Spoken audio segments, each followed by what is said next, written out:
आज छत्तीसगढ़ दौरे पर आएंगे 4 केंद्रीय मंत्री। सामाजिक समरसता पखवाड़ा कार्यक्रम में वो शामिल होंगे। सभी अलग अलग जिलों में होने वाले कार्यक्रम में शामिल होंगे। केंद्रीय मंत्री ज्योतिरादित्य सिंधिया राजनांदगांव पहुंचेंगे, भानु प्रताप सिंह वर्मा कांकेर पहुंचेंगे, देवू सिंह चौहान दंतेवाड़ा पहुंचेंगे, अश्वनी चौबे कोरबा का करेंगे दौरा। बड़ी और अहम जानकारी जो छत्तीसगढ़ दौरे पर 4 केंद्रीय मंत्री आ रहे हैं। बता दें, अश्वनी चौबे कोरबा का दौरा करेंगे, तो वहीं सिंधिया भी राजनांदगांव का दौरा करेंगे। सभी अलग अलग कार्यक्रम में शामिल होने के लिए पहुंच रहे हैं। बता दें, आज छत्तीसगढ़ दौरे पर 4 केंद्रीय मंत्री आ रहे हैं। सिंधिया राजनांदगांव का दौरा करेंगे। अगर बात हम देवू सिंह चौहान की करें तो देवू सिंह चौहान दंतेवाड़ा पहुंचेंगे, अश्वनी चौबे कोरबा का दौरा करेंगे।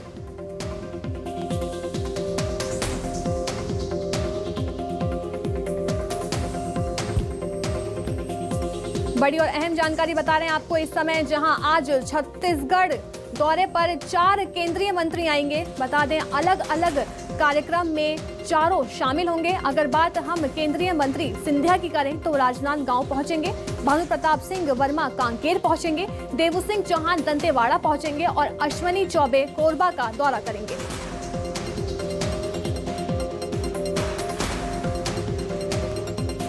छत्तीसगढ़ से पॉलिटिकल एडिटर रुपेश गुप्ता हमारे साथ जुड़ गए हैं। देखिए रुपेश जी, आज छत्तीसगढ़ 4 केंद्रीय मंत्री आ रहे हैं, क्या कुछ उनका कार्यक्रम है?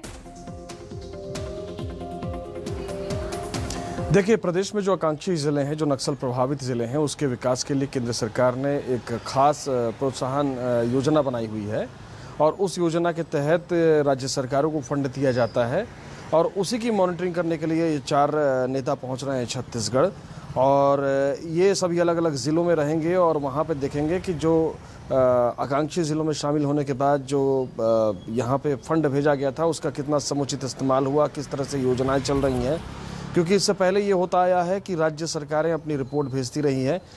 हालांकि इस पर मुख्यमंत्री भूपेश बघेल ने कहा है कि राज्य सरकार, केंद्र सरकार ने ही हमको कई अवार्ड दिए हैं, अलग अलग पैरामीटर्स तय हुए हैं, उस पर काम हो रहा है, तो उन्होंने स्वागत भी किया है। तो ये तमाम लोग आएंगे और उसके बाद भाजपा पदाधिकारियों से मुलाकातें भी होंगी।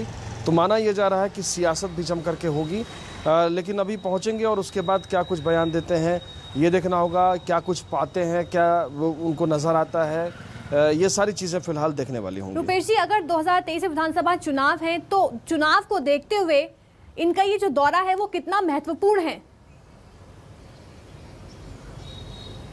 देखिए, ये दौरा काफ़ी महत्वपूर्ण हो, क्योंकि इससे पहले आपको याद होगा खैरागढ़ उपचुनाव हुआ था, वहाँ भी केंद्रीय मंत्रियों के दौरे हुए थे और अभी 10 केंद्रीय मंत्रियों के दौरे होने हैं। तो ये माना जा रहा है कि जो प्रदेश की राजनीति है बीजेपी की, वो इसी तरह से आगे बढ़ेगी। केंद्रीय नेता लगातार यहाँ पे दौरे करेंगे और माहौल बनाने की कोशिश करेंगे और राज्य जो संगठन है, राज्य संगठन में चेहरा जो है वो चेहरा अब कोई नहीं रहेगा, जैसा कि पुरंदेश्वरी कह चुकी हैं।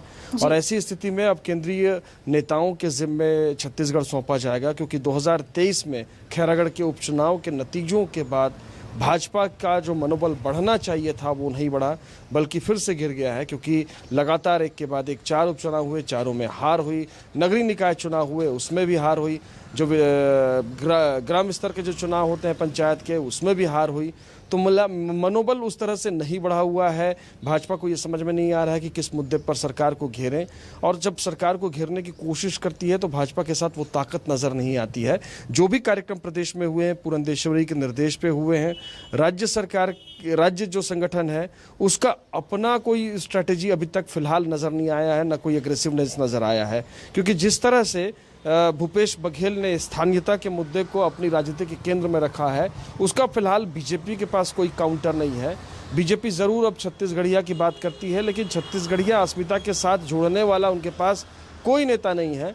बल्कि अजय चंद्राकर जैसे नेता, जो दिग्गज नेता हैं, जो ओबीसी तबके से ताल्लुक़ रखते हैं, जो माना जाता है कि छत्तीसगढ़ इस संस्कृति को समझते हैं, उन्होंने भी कई बार ऐसी आलोचनाएं की हैं जिसकी वजह से उनको लोगों की आलोचनाओं का शिकार होना पड़ा है। और कहीं ना कहीं छत्तीसगढ़ी अस्मिता के साथ उनका जो एसोसिएशन है उस तरह से दिखा नहीं, क्योंकि वो काउंटर करते हैं। तो ऐसी स्थिति में प्रदेश में फिलहाल कोई ऐसा नेता भाजपा में नजर नहीं आता जो कि कोर पॉलिटिक्स से भूपेश बघेल की इस 3-3.5 साल में अपने वेलफेयर स्कीम के साथ कि छत्तीसगढ़ी अस्मिता को जो उन्होंने जिंदा किया है, जो स्थापित किया है, उसका काउंटर फिलहाल भाजपा के पास कोई नहीं है। जी बिल्कुल रुपेश जी, बने रहिए, आगे भी आपसे खबरों पर लगातार हम अपडेट लेते रहेंगे।